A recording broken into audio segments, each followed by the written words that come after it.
Hello tout le monde, on est parti pour la nouvelle ronde entre Nepomuk et Carlsen. Nepomuk qui joue E4 et après E5, cavalier F3, cavalier C6. Nepomuk qui est le premier à dévier, il ne joue pas l'espagnol qu'il a tenté à maintes reprises dans ce championnat.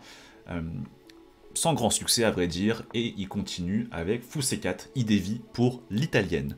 Carlsen joue ici cavalier F6, l'autre coup principal c'est fou C5. Alors sur cavalier F6, ce qu'il faut connaître absolument, c'est ce que vous faites sur cavalier G5. Attention, on attaque ici deux fois le pion F7 et le seul moyen de le défendre, c'est en jouant D5 pour empêcher que le fou attaque le pion F7. Et après E prend D5, il faut faire ici cavalier A5. Surtout pas cavalier prend D5, c'est un piège qui est connu. Ici, il y a cavalier prend F7, roi prend F7, dame F3, échec et ensuite on récupère le cavalier D5. Donc c'est pour cela que sur D5, il faut jouer cavalier A5 et après fou B5, C6, D prend C6, B prend C6.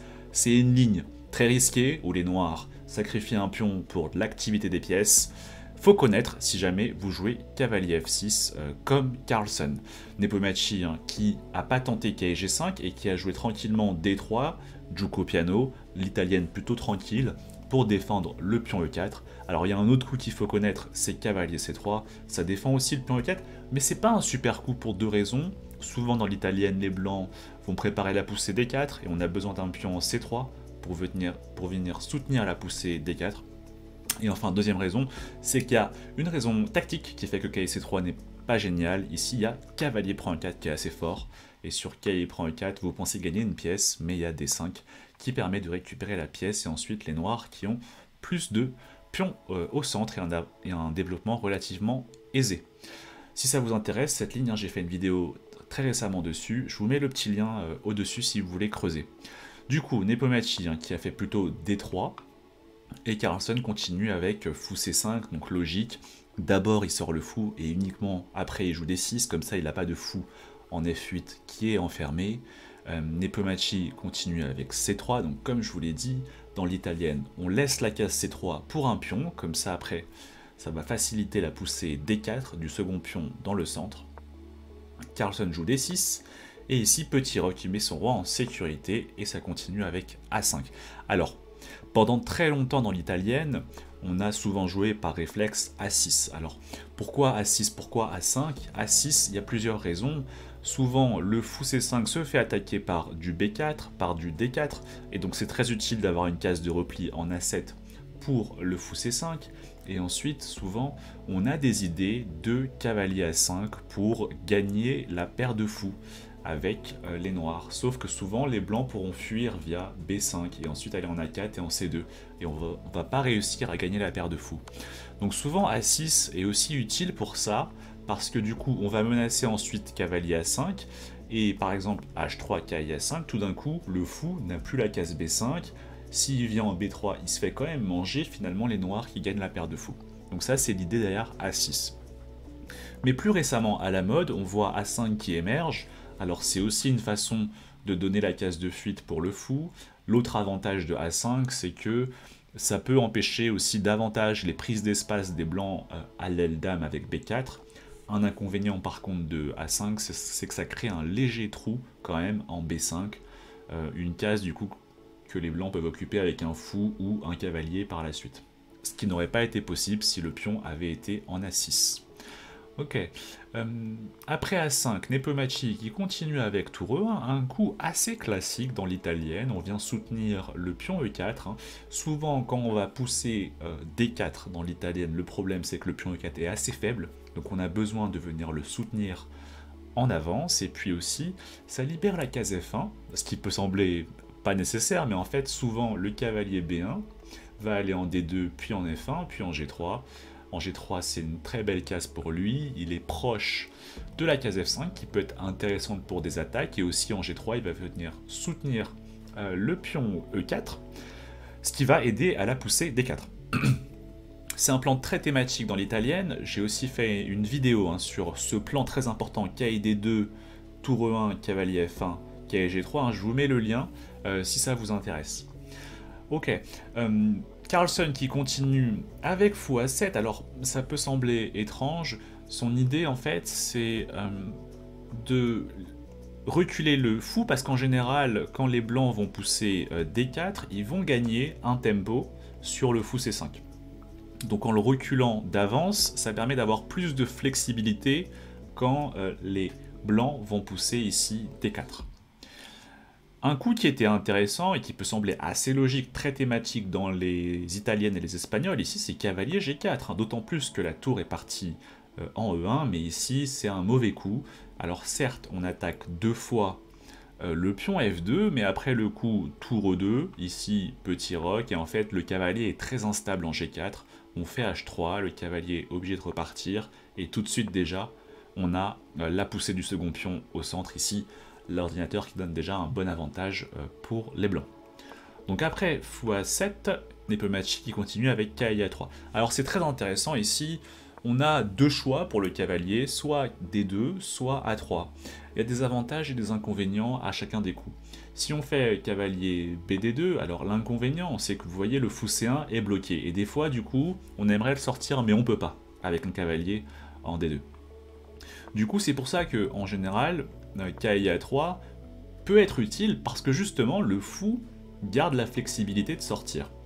Et puis, en A3, le cavalier, il a différentes fonctions qui peuvent être intéressantes. Aller en C2, pour ensuite aller en E3. Et finalement, c'est le même chemin que si on avait fait cavalier BD2, puis cavalier F1, cavalier E3. La seule différence, c'est qu'on garde la flexibilité de développer à tout moment le fou C1. Donc c'est plutôt un avantage. Autre avantage de cavalier A3, c'est que, notamment parce que Carlsen a joué A5, on peut des fois jouer cavalier B5, menacer de gagner la paire de fous. Et le cavalier en B5 peut aussi soutenir la poussée D4. Carlsen qui continue ici avec H6, alors c'est pour une raison très précise, on peut se demander pourquoi il ne fait pas petit roc. Le problème de petit roc, c'est qu'ici il y a le fou G5 qui permet le clouage désagréable du cavalier par rapport à la dame, et ici les noirs continuent avec H6, fou H4, G5, fou G3. C'est une position qui est théorique, mais qui est assez tranchante. Vraiment, ça joue pour une victoire ou une défaite ou un match nul, ça joue pour les trois résultats dans cette ligne. Et très clairement, c'est quelque chose que Carlsen veut éviter, sachant la situation du match. Donc c'est pour ça ici qu'il joue d'abord H6, pour être sûr de ne pas se prendre fou G5, et uniquement après KC2, il joue petit roc. Alors KC2, le cavalier du coup peut venir en E3, qui est une case intéressante pour lui parce qu'ensuite il a une vue sur les cases intéressantes D5 et F5. Et aussi ça peut venir préparer le fou E3 pour échanger le fort fou A7 et prendre du cavalier en E3 plutôt que de la tour, ce qui est quand même plus actif. Et du coup, après fou E3, fou prend, du coup on peut prendre du cavalier C2, ce qui est quand même meilleur en termes d'activité que de prendre de la tour, parce que la tour est étrangement placée en E3 où elle est bloquée par ses propres pièces, alors que le cavalier est très bien placé en E3, ayant un bon contrôle de ses cases D5 et F5. Carlsen continue avec tour E8, alors c'est un coup très thématique. Dans l'italienne, il y a plusieurs raisons. Souvent quand les blancs vont pousser D4, on aura E prend D4 et le pion E4 va devenir trop faible, donc c'est un moyen d'empêcher la poussée D4 des blancs. En même temps, ça soutient la poussée D5 éventuelle des noirs, parce que la tour défend E5, ce qui permet du coup, quand on joue D5, de ne pas avoir le pion E5 trop faible. Nepomuk continue ici avec A4, pour prendre de l'espace à l'aile dame. Alors, c'est aussi un moyen d'empêcher à terme des poussées A4 qui sont assez thématiques pour les noirs ici lorsqu'ils ont joué A5 dans l'italienne. Par exemple, si vous jouez H3, un coup thématique c'est A4, suivi de tour A5 et B5 pour venir commencer à chatouiller ce fou C4 qui manque de cases. En même temps, A4 est toujours un choix un peu risqué parce que le pion peut devenir faible après des coups comme fou B5. Et après A3, B4, il y a toujours une question de savoir si le pion en A3 est plutôt un atout ou une faiblesse. Donc Nepomuk qui fait plutôt le choix conservateur de A4, ça empêche pour toujours le A4 des noirs, et ça prend de l'espace à l'aile dame. Un autre moyen qui était aussi intéressant, c'était de jouer dame B3, ça vient attaquer F7, Et contrairement à la partie, l'avantage de Dame B3, c'est que ici, Carlsen n'a pas l'opportunité de jouer fou E6 pour échanger les fous et aplanir la position, ce qui s'est passé dans la partie, parce que grâce à la Dame en B3, ici, il y aurait le pion en B7 qui serait en l'air. Et donc, ici, Carlsen qui doit absolument jouer A4, parce que s'il joue tour F8, tout simplement maintenant on joue A4 et c'est plus la même histoire comparée à la partie parce qu'avec la dame en B3 et le fou en C4, impossible de jouer fou E6 pour Carlsen et donc difficulté à aplanir et égaliser la position et le fou C4 qui du coup reste dominant sur la diagonale A2 G8. C'est pour cela que sur dame B3, le seul moyen d'égaliser c'est A4. Sur A4, la dame du coup doit reculer. Et ça va pour les noirs, parce que désormais ils ont le temps de faire fou E6 et vous avez plus le pion B7 qui est en l'air parce que la dame est en C2 plutôt que B3. La ligne critique qu'il fallait calculer, c'est que sur A4, il y a le pion F7 qui est en l'air. Sauf que ce serait une grosse erreur de le prendre. Pourquoi? Parce que si vous faites fou prend F7, ici il y a roi F8. Et en fait, la dame B3 est attaquée par le pion A4. Le seul moyen de bouger la dame tout en conservant la défense du fou F7, c'est de jouer dame C4, mais là le problème c'est cavalier A5. Et la dame doit bouger, quitter la diagonale A2 G8, et au prochain coup le fou F7 qui sera perdu. Par exemple, dame prend A4, roi prend F7. Donc dame B3 était un moyen intéressant de complexifier la position, essayer d'empêcher ce fou E6 de Carlsen, mais malheureusement il y a A4. Dame C2 et fou E6. Donc c'est pour cela que Nepomniachtchi joue A4. Et maintenant, bon, l'avantage pour Carlsen, c'est qu'il y a fou E6. Fou E6, et on n'a pas eu le temps de mettre la dame en B3. Et du coup, il n'y a pas de problème par rapport à B7. Carlsen qui échange tranquillement la pièce la plus puissante des blancs, le fou C4, et qui du coup lui permet de se rapprocher d'une bonne égalité. Fou prend E6 ici, tour prend E6. Une position qui est assez équilibrée. Un moyen pour Nepomniachtchi peut-être de garder du jeu, c'est éventuellement de jouer fou B5, qui lui aurait permis d'avoir plus de pièces sur l'échiquier, et après fou D7, position qui reste encore quand même assez équilibrée et solide des deux côtés. Mais Nepomniachtchi continue avec fou prend E6, tour prend E6, et uniquement maintenant dame B3, attaque le pion B7, donc Carlsen qui joue B6, et Nepomniachtchi continue avec tour à D1. Alors, il vient éventuellement préparer la poussée D4, qu'il ne peut pas faire tout de suite, parce que si vous faites D4 tout de suite, comme je vous l'ai dit auparavant, le problème, c'est que grâce à cette tour qui est en E8, désormais en E6, c'est qu'il y a E prend D4, et après vous avez voilà, le fameux pion E4 qui devient faible quand les blancs ont poussé D4. Ici, tour prend E4, les noirs qui gagnent un pion. Donc Nepomniachtchi prépare plutôt avec tour AD1, Carlsen continue avec cavalier E7, très classique dans l'espagnol ou dans l'italienne, souvent le cavalier, on vient le replacer en E7, non seulement il vient contrôler ces cases D5 et F5 qui sont potentiellement intéressantes pour cavalier E3, et puis souvent aussi on peut le redéployer en G6, où ensuite il va viser la case F4. Et Nepomniachtchi ici continue avec H3, il a en tête un plan assez précis, c'est de faire cavalier H2, cavalier G4, pour avoir un fort cavalier en G4, et si jamais les noirs prennent, il pourra prendre du pion G, pour se créer des chances à l'aile roi. C'est un plan assez intéressant et ça a le mérite de mettre un peu de dynamisme dans une position qui est relativement plate. Carlsen joue dame D7, assez logique. Il vient préparer ensuite tour D8 pour avoir suffisamment de force pour faire la poussée du second pion au centre avec D5, cavalier H2, tour D8, cavalier HG4, Carlsen qui prend en G4, et du coup H prend G4. Un plan très intéressant de la part de Nepomniachtchi. Avec le pion G4, il a davantage d'espace à l'aile roi. Il s'est ouvert la colonne H. Un plan très thématique ici, c'est de continuer avec G3, roi G2, puis tour H1, et commencer à développer une attaque sur le roi noir. Et du coup, Carlsen qui réagit tout de suite au centre. C'est souvent la règle qu'il faut retenir. Quand quelqu'un vous attaque sur l'aile, que ce soit à l'aile dame ou à l'aile roi, si vous avez la possibilité de réagir au centre, c'est souvent la meilleure option.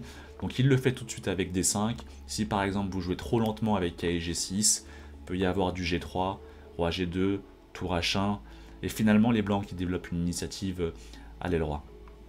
Donc après D5, Nepomuk continue avec D4, pour lui aussi mettre le second pion au centre.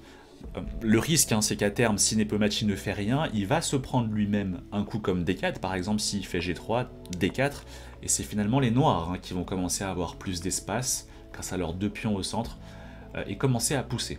Donc Nepomuk joue D4, et après E prend D4, il choisit ici E prend D5, et il commence à vouloir complexifier la position en ayant vu quelque chose de précis en tête. Il avait déjà ici la possibilité d'assurer le match nul de cette façon avec tour prend D4. Et après tour prend E4, tour prend E4, D prend E4, vous avez tour D1 qui attaque la dame D7, elle se déplace, on mange la tour, et ensuite dame C4 pour venir récupérer ici le pion E4 que les noirs ne peuvent pas défendre. S'il joue dame A8, il y a le pion C7 en l'air. Si les noirs essayent de contrer avec dame D2, encore une fois, il y a le pion C7 en l'air. Donc les noirs vont juste jouer par exemple dame D7 et après dame prend E4, position totalement égale. Mais bien sûr, on peut comprendre que Nepomuk ne veuille pas ça, et il joue E prend D5. En gros, ce qu'il a en tête, c'est que potentiellement ici, il peut sortir vainqueur de cette séquence tactique. Parce qu'en réalité, les noirs ne peuvent pas remanger le pion en D5. Déjà, ils ne peuvent pas manger le cavalier en E3, parce qu'il y aurait D prend E6, et les blancs gagnent la qualité. Mais ils ne peuvent pas non plus, les noirs, manger le pion en D5, parce qu'il y a tour prend D4. Et le clouage ici devient extrêmement désagréable. Si on essaye de défendre le cavalier avec tour D6, le problème c'est cavalier F5. On attaque la tour se déplace à nouveau en E6, tour ED1. Très forte pression sur le cavalier D5, et si C6, C4. Et finalement, Carlsen qui perd une pièce. Sur cavalier prend D5, tour prend D4, autre possibilité c'est de faire C6 directement, mais encore une fois il y a C4. Et Carlsen qui perd une pièce. Donc finalement, E prend D5, le seul coup pour Carlsen c'est tour E4. Mais c'est pas forcément un coup très naturel pour un humain, parce que la tour, quand elle joue sur quelques cases uniquement, sur des lignes qui sont très fermées, il y a le fort risque qu'elle se fasse enfermer. Et Nepomuk a vu ici dame C2. Et il a probablement calculé quelque chose comme le fait que la tour E4 allait manquer de cases. Et qu'ensuite il allait récupérer le pion D4 dans de bonnes conditions. Par exemple, si tour E5, il y a juste tour prend D4. Et finalement, Nepomuk a un bon pion de plus. Sauf que Nepomuk, il a probablement manqué le coup de tour F4.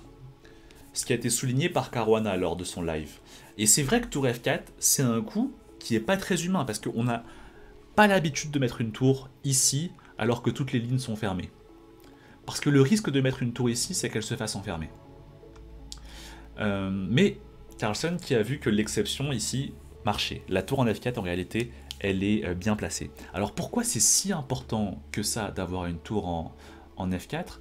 C'est que ça va permettre, en cas de reprise ici, par les blancs, de pouvoir reprendre, et comme ça, les blancs seront obligés de prendre du pion C, et finalement, ils auront une très mauvaise structure de pion, avec des îlots qui se sont créés, un premier îlot en B2 à 4, et un deuxième îlot en D4 et D5. Du coup, voilà, une mauvaise structure de pion. Et c'est grâce à la tour en F4 qui peut récupérer en D4. Mais c'était quand même le moyen pour Nepomuk ici d'égaliser, de jouer tour prend D4. Parce qu'après tour prend D4, c'est prend D4. Certes, Carlsen fait cavalier prend D5, il a une meilleure structure de pion, mais c'est quelque chose qui reste temporaire, parce qu'il y a une séquence forcée ici qui est cavalier prend D5, dame prend D5, dame prend C7, dame prend D4, et après B3, les deux joueurs qui tout simplement doivent signer le match nul, position extrêmement plate ici, bien sûr, hein, le pion G4 qui n'est pas en l'air parce qu'il y a la tour D8 qu'il faut surveiller. Et donc c'est très étonnant ici de voir que Nepomuk n'ait pas voulu rentrer dans ça, et finalement il perd un peu tout seul, il joue G3, une grosse gaffe, ce qui est assez surprenant. Alors certes, il va gagner du coup la tour, mais en réalité, le matériel n'est pas le seul élément du jeu, et le problème de ce gain un peu matérialiste, c'est que son roi va devenir extrêmement faible. Carlsen qui joue D prend E3 et après G prend F4 ici. Non, pas tout de suite E prend F2, hein, Carlsen qui a commencé avec Dame prend G4, le coup intermédiaire, qui force du coup Roi F1. Et ensuite, ici, il a fait Dame H3 d'abord, et Roi G1 qui a été joué par Nepomniachtchi. Voilà. Certes, Nepomniachtchi a une qualité de plus, mais le roi de Nepomniachtchi est extrêmement faible, et en réalité, ici, la position est totalement perdante pour Nepomniachtchi. Il pouvait ne pas jouer Roi G1, mais jouer Roi E2, mais là, le problème, c'est E prend F2, et si on fait Roi prend F2, il y a Dame H2, qui gagne ensuite la Dame C2. Si sur E prend F2, on fait Tour F1, il y a tout simplement Cavalier prend D5, et ici, il y a plusieurs façons de gagner pour les noirs. Le roi blanc est totalement à nu. Et si sur E prend F2, il fait le coup Tour H1, le problème, encore une fois, c'est ici Dame G2, et on menace déjà la promotion, ce qui reforce Tour H, F1, et Cavalier prend D5, encore une fois, le roi blanc totalement à nu, une position qui est totalement perdante. Après Roi G1, ici, Carlsen qui choisit pas le plus précis, et on sent un peu la tension qui monte, parce que il a dû se dire... il est passé en fait Carlsen d'un scénario où il se disait ok, on va faire match nul et demain du coup ce sera la journée où peut-être je vais devenir champion du monde. Il est passé de ça à un scénario où il vient de craquer Nepomniachtchi, peut-être que je peux rester champion du monde aujourd'hui. Et du coup bon, il a eu peut-être le besoin de s'ajuster. Il a commencé à faire deux petits coups imprécis. Il a fait KF5, qui est un coup très naturel parce que ça vient ramener une pièce en attaque. Mais ici, il y avait un gain qui était beaucoup plus direct, c'était E prend F2. Encore une fois, si Roi prend F2, Dame H2, qui gagne ensuite la Dame C2. Et si Dame prend C2, ici, très thématique en attaque, ce qu'on appelle le coulissement de tour, tour D6. On vient mettre la tour en 6ème rangée afin qu'elle vienne en G6 pour attaquer le roi blanc. Donc c'est très important ce thème de coulissement de tour. Très souvent, les tours viennent en 6ème rangée pour passer devant leur propre pion, de telle sorte qu'après, c'est comme si ils avaient une colonne ouverte devant eux. Et après, tour D6, la menace tour G6 qui est imparable et qui gagne au minimum la dame blanche. Mais Carlsen qui a fait cavalier F5 et Nepomniachtchi continue avec D6 et cavalier H4 joué par Carlsen. Encore une imprécision, mais un coup qui est tellement humain parce que ça menace quand même mat en 1. L'ordinateur qui joue tranquillement c'est prend D6 et après Dame E4, Dame G4 et il continue tranquillement l'attaque comme si de rien n'était.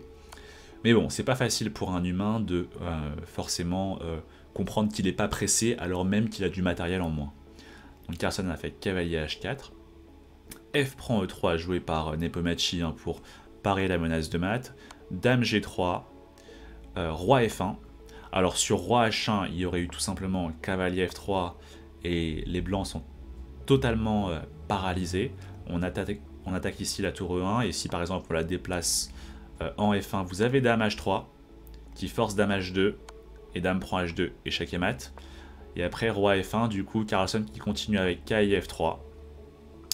Et ici, Nepomniachtchi joue Dame F2. Il est obligé de rendre le matériel parce que si vous jouez un coup comme tour E2, le problème bien sûr, c'est Dame G1 mat. Donc Dame F2, et ici Dame H3, Dame G2, Dame prend G2, Roi prend G2, Cavalier prend E1, Tour prend 1 et Tour prend D6. Carlsen qui transpose dans cette finale qui est gagnante mais qui demande encore un petit peu de technique. Nepomniachtchi qui centralise son roi avec Roi F3. Alors s'il avait joué Tour E2, qui semble assez logique pour empêcher la tour noire de rentrer en 7ème rangée, le problème c'est éventuellement Tour D1 et finalement la tour qui va s'activer via la première rangée. Et après Roi F3, Tour D2 du coup joué par Carlsen, il met la tour en 7ème rangée, c'est un thème très important pour la tour et en finale de manière générale. Ça force Tour B1 pour défendre le pion B2 et Carlsen qui continue avec G6. très important. Il vient préparer H5. Ici, les noirs, ils ont un pion passé colonne H et ça va être probablement ce pion qu'ils vont essayer de pousser au maximum pour essayer de promouvoir en dame. Nepomuk qui peut pas rester à rien faire, donc il cherche une défense un peu active. Il essaye d'ouvrir les lignes à l'aile dame avec B4, A prend B4, tour prend B4, tour A2, roi E4, H5. Et mine de rien, c'est une finale qui est pas si simple. Beaucoup de joueurs pourraient commettre des erreurs parce que la question c'est le pion de Carlsen sera-t-il assez rapide et Nepomuk aura-t-il le temps d'aller manger les pions noirs à l'aile dame et enfin de se créer un pion passé pour lui-même le promouvoir. Et la question n'est pas si claire, ça va probablement se jouer à quelques tempos. Donc roi D5, Nepomuk continue ce plan, il veut manger les pions noirs pour se créer un pion passé qui va lui-même promouvoir, probablement ensuite cette tour qui va garder un œil sur le pion passé H. Ici tour C2, ça attaque le pion C3 et du coup on joue pas roi C6 hein, parce qu'il y a juste tour prend C3 qui en même temps défend le pion C7. Donc Nepomuk défend le pion C3 avec tour B3 mais Carlsen qui du coup a le temps de pousser son pion passé H4. Mais ça permet à Nepomuk de jouer roi C6 et il n'y a plus le tour prend C3 qui permet de contrôler le pion C7 et en même temps de manger un pion. Du coup H3, roi prend C7, H2. Donc vous voyez finalement ça se joue quand même à quelques temps. H2 qui menace H1 dame, donc Nepomuk est obligé de jouer tour B1 et ce qu'avait vu Carlsen à l'avance c'est plutôt joli ici, tour prend C3 et en réalité les blancs ne peuvent pas gratuitement manger le pion B5 parce qu'il y a le super coup ici, tour B3, assez thématique en finale de tour. Vous venez dévier la tour adverse pour vous permettre de faire la promotion dame. Après tour prend B3, ici H1 dame et A5. Et là un joli coup trouvé par Carlsen, parce qu'en réalité c'est une position qui n'est pas si claire que ça, en tout cas humainement pas si simple à jouer comme l'a souligné Caruana. Très vite, hein, on peut imaginer un dispositif où les blancs jouent à 6 à 7 avec une tour derrière qui est défendue par le roi. Et tout d'un coup, c'est les noirs qui doivent trouver un moyen de faire échec perpétuel avant de permettre la promotion en dame des blancs. Mais Carlsen qui trouve le coup dame 4 très précis. Et mine de rien, les blancs ont du mal à harmoniser leurs pièces. Si on joue à 6, le problème c'est dame 6. Et on perd ici la tour B3. Si on joue tour B5, le problème c'est dame prend E3. Et si on joue tour A3 pour soutenir le pion passé, le problème c'est dame B4. En fait, les blancs n'ont aucun moyen de harmoniser leurs pièces. Nepomuk joue dame roi A7 et après dame E7, échec, roi A8, roi G7, tour B6, dame C5 finalement. Ici Nepomuk qui abandonne le pion A5 qui va tomber, également le pion E3 et finalement du coup Carlsen qui reste champion du monde grâce à cette partie plusieurs rondes avant même la fin officielle de ce championnat du monde. Bravo à lui, mais en tout cas quand même gros soutien à Nepomuk qui est un énorme champion et probablement voilà, ce serait dommage que les gens retiennent de Nepomuk uniquement ce championnat du monde qui, je m'imagine, a été un moment difficile pour lui, mais il ne faut pas oublier que c'est un énorme champion, qu'il a gagné le tournoi des candidats, qui mérite sa place, qu'il est pas loin de 2800 Elo, et voilà. Il ne faudrait pas que ce tournoi un peu catastrophique pour lui fasse autant d'ombre à une carrière qui reste quand même extrêmement brillante. En tout cas, nous on se retrouve pour la suite. Allez, ciao ciao.